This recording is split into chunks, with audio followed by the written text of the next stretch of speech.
అరెస్టులను మేము తీవ్రంగా ఖండిస్తున్నాం. ఇది ప్రజాస్వామ్య దేశమా లేకపోతే నియంతృత్వ రాజ్యమా?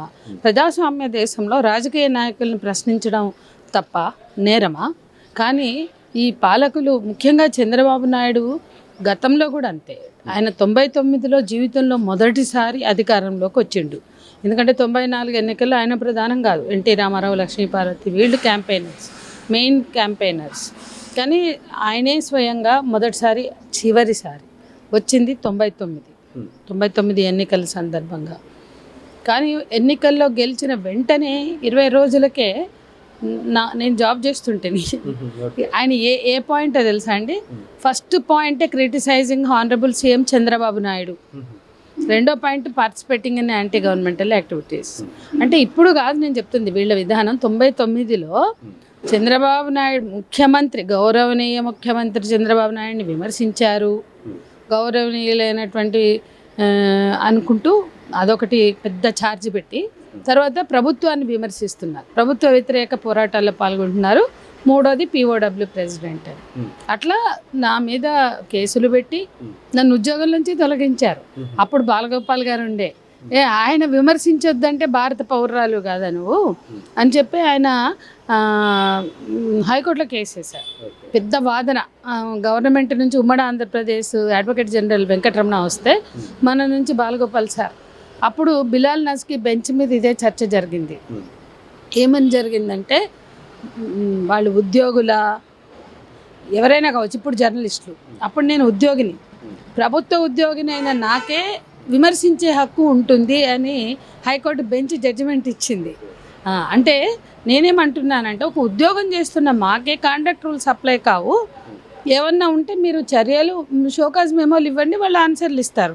కానీ డైరెక్ట్గా టర్మినేటెడ్ ఫ్రమ్ ద సర్వీసెస్, అట్లా ఉద్యోగం నుంచి తొలగించి ఎట్లా పడేస్తారు, ఇది నియంతృత్వమా అని హైకోర్టు బెంచి మీద నుంచి హైకోర్టు బెంచ్ జడ్జి గారు బిలాల్ నస్కి దాన్ని ఆర్గ్యూ చేశారు. కానీ ఆ రోజు బాలగోపాల్ గారు వేసిన కేసు గెలిచింది. అంటే నన్ను ఉద్యోగంలో మళ్ళీ తీసుకున్నారు. తర్వాత నేనే వదిలేసాను, అది వేరే విషయం. అందుకని నేనేమంటున్నట్టే నా అనుభవంలోంచి మాట్లాడుతున్నా. విమర్శించడం నేరం కాదని కోర్టులు తీర్పులు కూడా ఉన్నాయి. అది పాలకులు ఎవరైనా అది ముఖ్యమంత్రి అయినా ప్రధానమంత్రి అయినా విమర్శే నేరంగా భావించి ఈరోజు రావణ్ని కానీ రావణ్ని కానీ కేవీఆర్ని కానీ అరెస్ట్ చేయడం. కేవీఆర్ని గతంలో కూడా దొంగల్లాగా వచ్చి బందిపోటులాగా దొంగల్లాగా, వీళ్ళు పోలీసులు కదా, వీళ్ళకి ముఖాలు లేవా?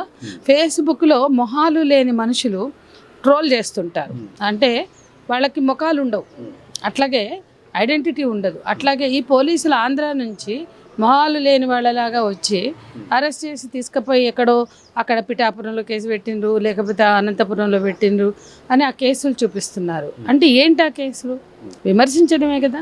వాళ్ళు విమర్శిస్తే వాళ్ళ విమర్శలకు సమాధానం చెప్పండి, లేదా కోర్టు నోటీస్ ఇవ్వండి. నువ్వు నా పరువు తీసావు, నాకు అనవసరంగా నా మీద దాడి చేసావు, దీని మీద నీ వివరణ ఏంటి అని అడగాలి. అప్పుడు అదే చెప్పింది కోర్టు, ఏమన్నా ఉంటే నోటీస్ ఇవ్వండి. అంతేకాని మీరు అరెస్ట్ ఎట్లా చేస్తారు అంటే అప్పుడు మాకు అరెస్టులు చేయాల, తర్వాత వేరే కేసుల్లో చేశారు. కానీ నేనేమంటున్నా అంటే ఇవాళ కేవీఆర్ని కూడా గతంలో అరెస్ట్ చేసి ఇట్లాగే మీద పడి పట్టుకపోయి ఆంధ్ర నుండి పోలీసులు అసలు తీసుకుపోయిన వాళ్ళు ఎవరో కూడా తెలియదు.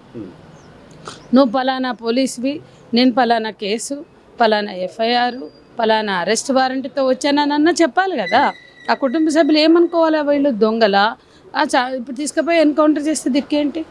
ఇప్పుడు బీహార్లో తివారీని, సోషల్ మీడియా యాక్టివిస్ట్ తివారీని న్యూస్ ప్రజెంట్ చేస్తుండగానే చంపారు, చూసాం కదా. అటువంటి పరిస్థితి తెలంగాణలో పునరావృతం అవుతుందా అనే భయం కలుగుతుంది కేవీఆర్ పట్ల. గతంలో వ్యవహరించిన తీరు, ఇప్పుడు వ్యవహరించిన తీరు.